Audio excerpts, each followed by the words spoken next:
Well, we're going to kick off with matters to do with Ukraine and Charles. Amazing things happening over the last couple of the days because the Russians have opened up a new front in the Kharkiv direction. Whether this is to produce a buffer zone to stop the repeated attacks on the Belgorod area, or it is the start of a bigger campaign into the northern region of Ukraine, I'm not sure. But what is interesting is how things are being reported across the board by Ministry of Defence in UK.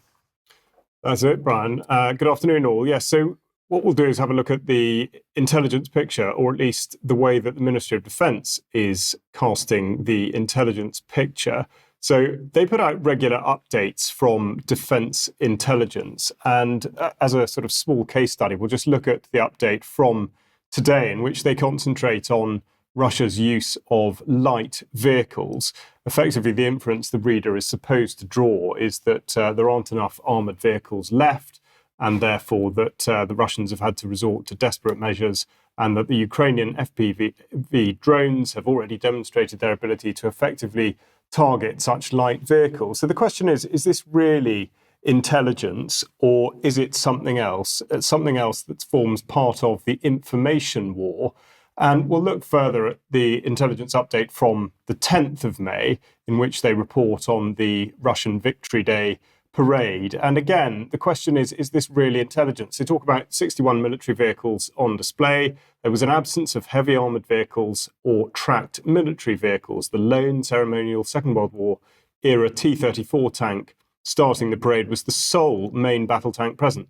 This contrasts with the 2020 Moscow parade, which included 20 main battle tanks. Well, I'm sure anyone who's been following any form of news, but particularly the UK column, will have a fairly good idea as to why 20 main battle tanks might not have been deployed on such a parade. But of course, the Defence Intelligence are saying that the significant losses of Russian personnel and equipment as a result of the Ukraine war, there was no opportunity for Russia to use the parades to demonstrate military strength. Again, I would question as to whether that is intelligence. Further, we look at the battlefield situation, or at least how it's being cast. And is this really objective intelligence?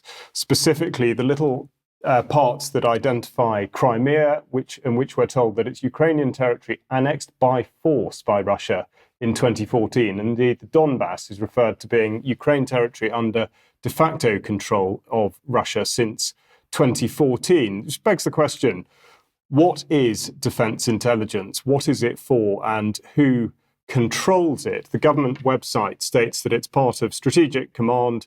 Defence intelligence empowers decision makers in the Ministry of Defence by providing intelligence products and assessment. Well, the language used there, empowering decision makers, but to do what and with what?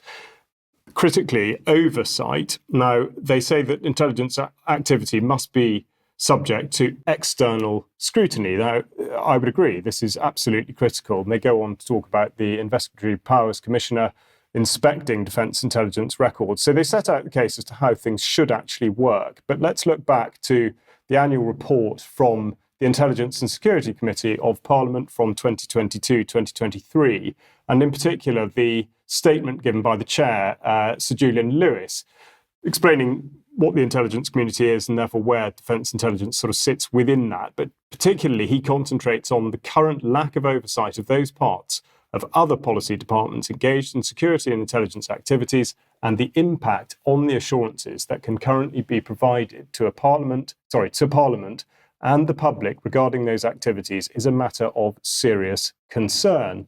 He goes on and talks about the government failing to update the committee's remit to include those parts of policy departments to which intelligence and security responsibilities have been devolved, and says it is deeply disappointing that effective scrutiny of national security issues is being prevented in direct contravention of commitments given to Parliament. So the question whether the government has really thought through the consequences of its current position.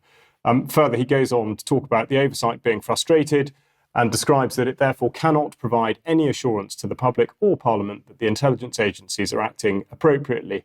So this is fairly damning, and he wraps up by saying the National Security Advisor himself acknowledged the intelligence community's licence to operate is dependent upon credible oversight. So it looks really like what defence intelligence are producing, and indeed the sort of the lack of scrutiny, is creating a huge amount of very political bias. Not just that, but also it allows a narrative, a creeping narrative involving conscription and fear and indeed the idea of war with Russia to creep in.